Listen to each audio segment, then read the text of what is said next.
तो बच्चों हम कंटिन्यू करते हैं आगे एक्सरसाइज में जो क्वेश्चन हम कर रहे थे 14 क्वेश्चन हम पढ़ते हैं। पहले इस क्वेश्चन को अंडरस्टैंड करो। फर्स्ट चैप्टर है हमारा रासायनिक अभिक्रिया एवं समीकरण, उसके एक्सरसाइज के क्वेश्चन नंबर 14 का आंसर हम एक्सप्लेन करने जा रहे हैं। तो क्वेश्चन को समझे पहले।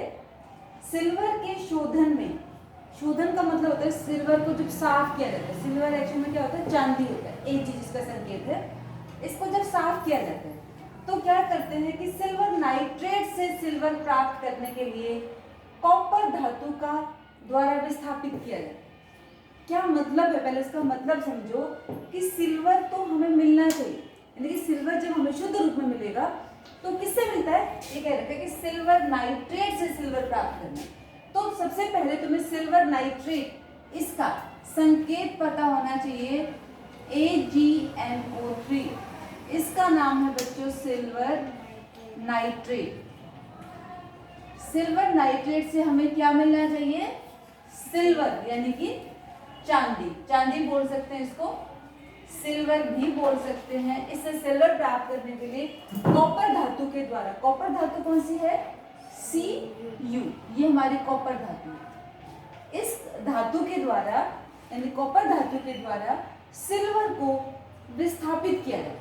क्योंकि मैंने बता रखा है क्रियाशीलता श्रेणी है जिसको हम आगे पढ़ेंगे, उसमें क्या कर रखा है, विभिन्न धातुओं को उनकी सक्रियता के हिसाब से अरेंज कर रखा है, व्यवस्थित कर रखा है। तो खैर फिलहाल हमें ये देखना है कि Ag और कॉपर में से कॉपर क्योंकि अधिक क्रियाशील, किससे क्रियाशील ज्यादा है, Ag से। तो मैंने बताया है तुम्हें कि अगर कोई अधिक क्रियाशील तत्व है तो वो कम क्रियाशील तत्व को उसके लवण यानी यौगिक से विस्थापित कर देगा, यानी कि जो कॉपर है वो उसकी जगह पर आ जाएगा और ये बन जाएगा, Ag तो बन जाएगा, साथ में क्या बन जाएगा, कॉपर नाइट्रेट बन जाएगा। बच्चों कॉपर नाइट्रेट में हम इस तरह से फॉर्मूला लिखेंगे CuNO3 होल्ड वाइज, क्योंकि कॉपर जो है उसके ऊपर +2 चार्ज होता है, NO3 के ऊपर एक नेगेटिव होता है। तो हमें इसको इक्वल करने के लिए क्या करना पड़ेगा, NO3 या नाइट्रेट के दो इसमें हमें पूरे के पूरे जो NO3 है वो यानी हमारा ये बहुपरमाणु आयन है, ये हमें पूरे के पूरे 2 लेने पड़ेंगे। इसलिए हम इसको क्या लिखते हैं कि CuNO3 की क्या है, होल ट्वाइस यानी कि 2 बार। ठीक है, तो हमें ये लिख दिया। अब हमें ये पता चल गया इस रिएक्शन से तुम्हें कि कॉपर ने Ag को विस्थापित कर दिया।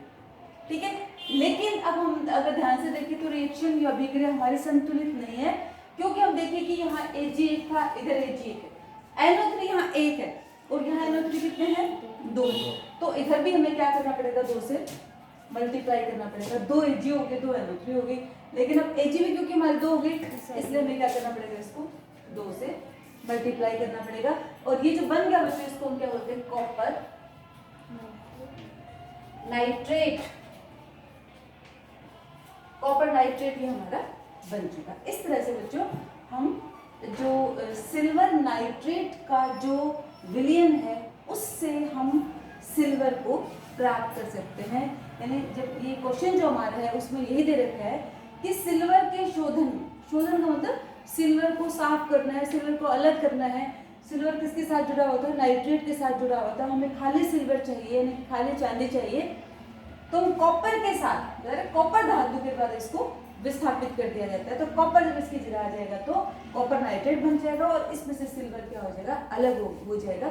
इस तरह से हम सिल्वर को प्राप्त कर सकते हैं। नेक्स्ट क्वेश्चन हमारा है 17, 15 to 16 हो चुके हैं पहले।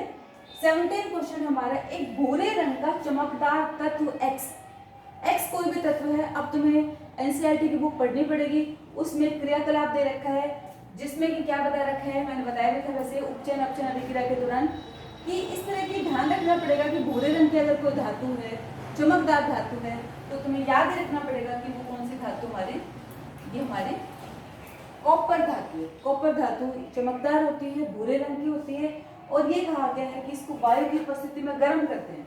यानी अगर इसको हम गर्म करते हैं ऑक्सीजन की उपस्थिति में तो क्या होता है, एक काले रंग का पदार्थ बन जाता है।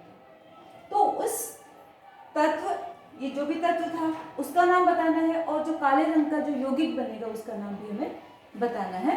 तो बच्चों हम आंसर लिख सकते हैं कि क्योंकि हमें पता होना चाहिए कि कॉपर है और वो क्या करता है, ऑक्सीजन की उपस्थिति में जब इसको गर्म किया जाता है बच्चों, तो क्या बन जाता है, Cu2O बन जाता है, कॉपर ऑक्साइड बोलते हैं, Cu2O। ये कैसे रंग का था, ये कॉपर है, और ये हमारा किस कलर का है, भूरे रंग का है। और बच्चों जब इसको गर्म करते हैं तो नया पदार्थ बन जाता है कॉपर ऑक्साइड। तो ये बच्चों किस रंग का होता है, ये होता है काले। बस, तो कोई दिक्कत नहीं है, क्योंकि हमसे यही तो पूछ रखा था। ये तत्व जो है एक्स है, एक्स मतलब कुछ भी बोल रखा था इनको, मतलब हमसे पूछे हुए सर में कि कौन सा तत्व हो सकता है।